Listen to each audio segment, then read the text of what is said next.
up, guys? This is Bobo Jones. Today, I'm going to talk to you about the conflict that is in my heart. I've been considering upgrading and dreaming of new bikes for a while now. But it's finally come to the point where I'm really thinking about it. And, I've been reading more and more about all these amazing, like, kind of sporty adventure bikes, like the KTM 1190 Adventure, obviously the Ducati Multistrada, and now the BMW S1000 XR, that pretty much weigh the same as my Tiger 800, but just have like a shitload more power. This has around 100, probably actually has around 95 or 90 horsepower.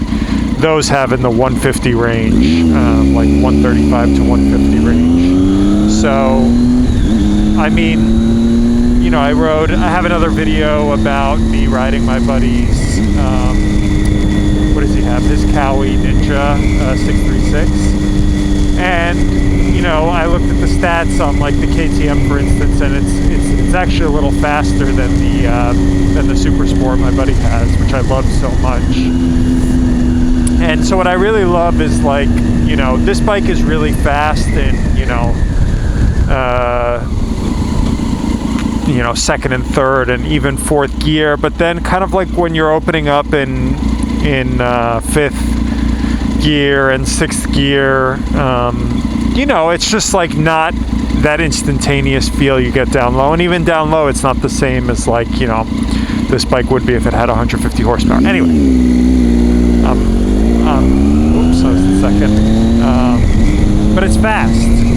And so, like, the debate in my mind is, like, okay, the only time I really need that power, or where maybe I'd use it day to day, is when my wife is on the bike, with maybe some luggage.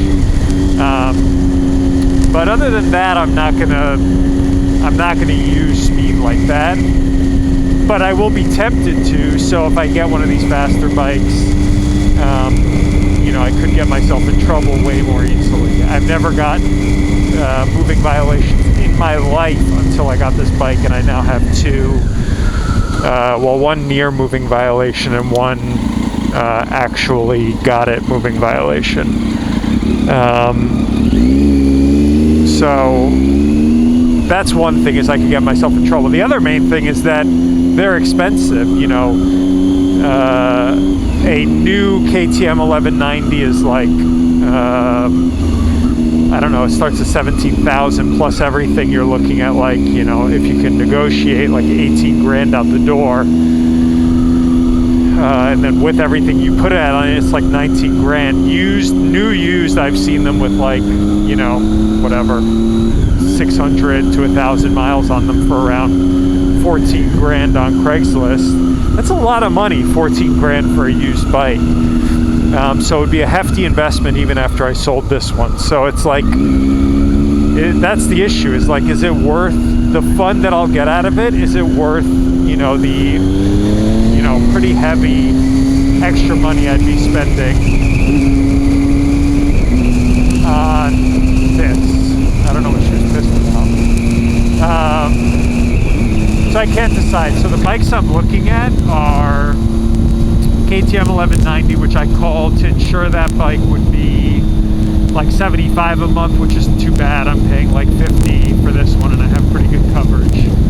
The BMW, I called them, they didn't even have it listed because it's a 2016 bike. But any BMW bike, I checked, the S1000R is like $170 a month, which is like $70 more than my SUV that I have. So I just can't afford that. I mean, that's outrageous. But if that was around the same price, I'd probably wait until I could get one of those used, because that bike is just like basically my dream bike. I always wanted, like, I always loved the S1000 RR, but I would never get a Super Sport, and that bike just sounds like the perfect bike.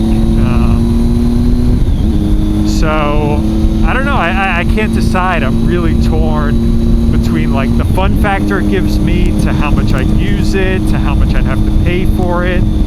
And I think I'm starting to lean on that it's just not worth it. You know, after I sold this, I'd end up having to spend at least an extra $7 grand to upgrade, and it's just a lot of friggin' money. And I love this bike so much, and this bike is so good to me, and it runs so well. It's like, why do I need to spend that? At the end of the day, yes, okay, it will be a little more fun and it will be faster, but I can get myself into more trouble. I'm spending a shitload of money.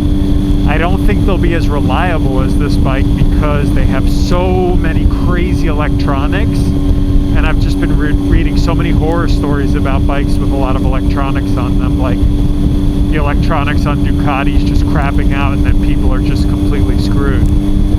So the whole electronics thing and the bike being so dependent on the electronics like scares me. I mean, this bike has some electronics, but at the end it's like ABS, and yeah, it has an ECU that, you know, can get updated and stuff like that, but it's nothing compared to like that KTM. That KTM has like lean sensing ABS and traction control. I mean, it's unbelievable. Sorry, I really need to open my visor because I'm next to the ocean and I want to breathe this air.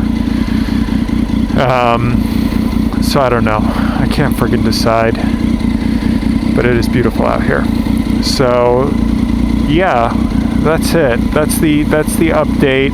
I was like ready to put my bike on Craigslist and sell it, and you know, start inquiring about the KTMs. And then the more I thought about it, I was like, why would I spend that much money when I have this really great, amazing machine that is fast and powerful, and so easy to ride, and that I'm so comfortable on. And so it's just that, like, you know, it's that age-old bike upgrade dilemma. So I have no idea what I'm going to do. This road is hilarious. So there used to be none of these U-turn signs on here, and then you have all these fucking retards from their parking spaces pulling out and U-turning, and there was just like accidents every day. So the police or whoever literally put one of these no U-turn signs every like 50 feet or whatever, 100 feet. So if you make a U-turn on this now, you're a fucking idiot, and you're gonna get a massive ticket, and probably get in an accident. But it's unbelievable. I went on vacation, and when I got back, there was none of these signs, and when I got back, there's one like every 2 seconds. So it's just really funny. But yeah, guys, that's it. That's the update. I just can't decide, but I think I'm starting to lean on keeping my beautiful Triumph. It was actually really funny the other day. I ordered a new rear tire because my rear Pilot Road 4 was wearing out and the tread was gone. And so I ordered a new one. And literally the day before the tire was scheduled to arrive, I got my first ever screw in my rear tire. And I was able to still ride it somehow. The air didn't go out even after 2 days. But yeah, so it's really good timing, because if I got a screw in this tire now, I'd be really pissed with these tires. The rear tire is like $180 bucks. So yeah, but anyway, that's the deal. Oh, by the way, one more thing. I got the repair done and the tire swapped out, and they did my rear brakes at this place called Santa Monica Moto Club, and it was fucking amazing. It was super cheap.